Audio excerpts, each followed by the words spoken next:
Sir, Nitish Rane ने फिर एक बार भड़काऊ भाषण किया है। मराठी में आजाद मराठी में देने के बारे में कहा है। आप क्या कहेंगे इसमें? देखिए, महाराष्ट्र में कुछ ऐसे नफरती बीजेपी के लोग घूम रहे हैं जो महाराष्ट्र राज्य का वातावरण पूरी तरह धर्म और भाषा के नाम पे खराब करने की कोशिश कर रहे हैं।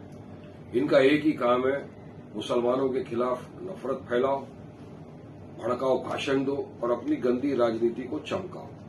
अब ये इसी तरह की भाषणबाजी ये करते थे। पहले भी इन्होंने बोल दिया था, मुसलमानों के खिलाफ अनाप शनाप बकवास की थी, मस्जिदों में घुस घुस के मारने की बात की थी। हमने इनके खिलाफ एफआईआर भी दर्ज किया, मगर इनके खिलाफ कोई कार्रवाई तो नहीं हुई। बहरहाल उनके खिलाफ कार्रवाई करने की जगह पर महाराष्ट्र की मुख्यमंत्री ने उनको मिनिस्टर बना दिया। अब मिनिस्टर बनने के बाद भी इनको इस तरह की अनाप शनाप बकवास करने की क्या जरूरत है? क्यों वातावरण खराब करना चाहते हैं? और ये महाराष्ट्र के मुख्यमंत्री की जवाबदारी बनती है कि इस तरह के जो नफरती चिंटू घूम रहे हैं महाराष्ट्र में, उनकी जुबान पर लगाम लगाए। वरना हम तो यही समझ रहे हैं कि मुख्यमंत्री खुद चाहते हैं कि महाराष्ट्र के अंदर हिंदू मुसलमान नफरत पैदा हो, इनकी राजनीति चमके, पोलराइज हो। तो ये इलेक्शन के पहले इस तरह के जो चुनावी स्टंट हो रहे हैं, ये सही नहीं है। वहां आपको अगर बात ही करना है तो विकास पे बात करिए ना। महाराष्ट्र के अंदर कितने किसान आत्महत्या कर रहे हैं पता है आपको? 3 महीने में इन्हीं के मंत्री ने अभी खड़े रहकर कहा, एमएलसी ने, 767 किसानों ने सिर्फ 3 महीने में आत्महत्या की है। मराठवाड़ा के अंदर किसान आत्महत्या कर रहा है, उनकी मदद नहीं करते। यहां पर थोड़ा सा बारिश आता है, इतना सारा पानी भर जाता है कि चलने फिरने के बाद ऐसा रास्ते देखिए, सड़कें बनाए, पुल बनाया, पलावा इनॉग्रेशन किया, 2 दिन के अंदर बंद करना पड़ा। वहां के कॉन्ट्रैक्टर की जवाबदारी फिक्स, कोई नहीं करता, उसके ऊपर बात कोई नहीं करते। ये मेन मुद्दों से ध्यान भटकाने के लिए ये इस तरह के नफरती लोग आम दिन आकर महाराष्ट्र राज्य का वातावरण पूरा खराब कर रहे हैं। सरकार की, चीफ मिनिस्टर की जवाबदारी बनती है कि ऐसे लोगों की जुबान के ऊपर रोक लगाए, रोके उनको। वरना तो आप खुद देखिए, फिर महाराष्ट्र में कुछ हुआ तो जवाबदारी तो मुख्यमंत्री की होगी ना। भड़काऊ भाषण देना, उसके ऊपर आप कोई एक्शन नहीं लेना, ये दर्शाता है कि आप खुद चाहते हो कि इस तरह महाराष्ट्र में वातावरण खराब हो। तो इस तरह की भाषण करने वालों को रोकना जरूरी है। भाषण दे रहे हैं ये इस तरह की बकवासबाजी, कुछ पुराने उनके ट्वीट देखिए, उनकी हिपोक्रेसी आपके सामने आ जाएगी। यही तबलीगी जमात को सपोर्ट कर रहे थे, बैनर लगा लगा के उनका इस्तेकबाल कर रहे थे, और आज चुनाव के पहले इनको पोलराइज करना है, मुसलमानों को गाली बकना है। ये गंदी राजनीति महाराष्ट्र की जनता देख रही है, उनको सही जवाब मिलेगा। 2 दिन पहले भी उन्होंने ऐसा ही कुछ तो भड़काऊ भाषण किया था, और मतलब भड़काऊ भाषण ही था वो। उसके बारे में क्या कहेंगे?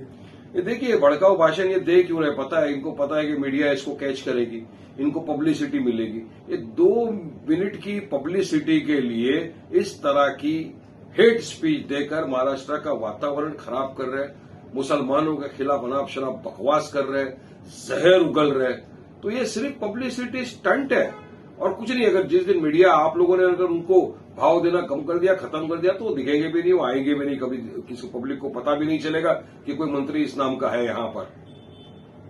भाई, कौन सी मानसिकता है ये, इस तरह से वो वक्तव्य कर रहे हैं? किस प्रकार की मानसिकता है? भाई, ये वही मानसिकता है जो देश का विकास नहीं चाहती, डेवलपमेंट नहीं चाहती, बेरोजगारों को रोजगार देने में नहीं मानती। इनका एक ही काम है, किसी भी तरह पोलराइज करो और मुसलमानों के प्रति अनाप शनाप बको। और सबसे बेस्ट इनको यही मिल गया। अगर अपनी राजनीति चमकाना है तो माइनॉरिटी मुसलमानों के खिलाफ बकवासबाजी करते रहो, उनके प्रति नफरत फैलाओ और अपनी गंदी राजनीति चमकाओ। और मीडिया भी इनको हाईलाइट करता है तो उनको मीडिया का भी फायदा मिल जाता है। अगर जिस दिन मीडिया ने इनके बयान को डालना छोड़ दिया टीवी पे, यूट्यूब पे, सोशल मीडिया में, तो इस दिन तो उनको कोई पहचाने का भी नहीं कि ये कौन है, क्योंकि कोई और तो बात करते नहीं है विकास की। तो काफी सारी जवाबदारी मीडिया की बनती है कि इस तरह की जो भाषण बयाजी कर रहे हैं उनको रोके। भाई, ये आप इस बारे में सीएम को मिलने वाले हैं क्या? और उनके पास उनको कंप्लेंट करने वाले हैं क्या कि ये इनको आप समझाइए, इनको किस तरह से भाषण जो विवाद कर रहे हो? आप बड़े भोले और नादान बन रहे हैं साहब। क्या आपको ये लगता है कि सीएम साहब को इस बात के बारे में नहीं पता? आपको पता है, हमको पता है कि इस तरह की भाषा का उपयोग किया जा रहा है, इस तरह के भड़काऊ भाषण दिए जा रहे हैं, इस तरह की दंगाई की जा रही है महाराष्ट्र में। सीएम साहब को सब पता है, मगर उनको एक्शन ही नहीं ले रहे हैं। वो तो चाहते हैं कि इस तरह का बढ़के ताकि उनकी सियासत चमके। तो यही तो बात है ना, मोदी जी बात करते हैं सबका साथ, सबका विकास, सबका विश्वास की, और वहीं पर उन्हीं के लोग, ये बीजेपी के मंत्री आके इस तरह की भड़काऊ भाषण करते हैं, अनाप शनाप बकवास करते हैं, देश में नफरत फैलाने की बात करते हैं। तो आप खुद देख सकते हैं कि क्या है, सबको पता है, मगर रोकना कोई नहीं चाहता ना। भाई भाषा के मुद्दे पर आपकी क्या राय है, जो बात चालू है अभी? देखिए साहब, एक चीज क्लियर है, हम भारतीय तमाम भाषाओं का सम्मान करते थे, करते रहेंगे। तमाम भाषाओं का सम्मान करना बहुत जरुरी है। I can talk in English, मी मराठीमध्ये बोलू शकतोय, मुझे हिंदी में बात करने आती है, મને ગુજરાતી પણ બોલવામાં આવડે છે, 4 भाषा तो मैं बोलता हूं। मगर देखिए यहां पर भी ये क्या करते हैं मालूम है, ये मार रहा है इसको, वो हिंदू मार रहा है गुजराती को, गुजराती मार रहा है हिंदू को, आपस की लड़ाई हो रही है। उसमें कुछ नफरती बीजेपी के लोग आकर मुसलमानों को घुसेड़ते, बोलते जाओ टोपी वाले को पूछो, जाओ दाढ़ी वाले को पूछो, जाओ मोहम्मदरी रोड पे जाओ, जाओ भिंडी बाजार में जाओ। अरे आप में अगर इतना हिम्मत और इतना हौसला और गुद्दा है ना, तो आप बोलो, जाओ अंबानी को जाके बोलो बात करें, जाओ कंगना रनावत जो आपकी पार्टी की एमपी उसको बोलो बात करे, जाओ हेमा मालिनी को बोलो बात करे, जाओ सनी देओल को बोलो बात करे, जाओ ये बड़े बड़े जो यहां पर उद्योगपति है उनको जाकर बोलिए इस भाषा में बात कर। उनका नाम नहीं लेंगे, मगर बस टारगेट करना है एक ही को, किसी का भी झगड़ा लफड़ा कुछ भी हो, डाल दो मुसलमानों के, बस मुसलमानों को घसीटना, मुसलमान को गाली देना, उनके खिलाफ नफरत फैलाना, यही इनकी राजनीति बन गई।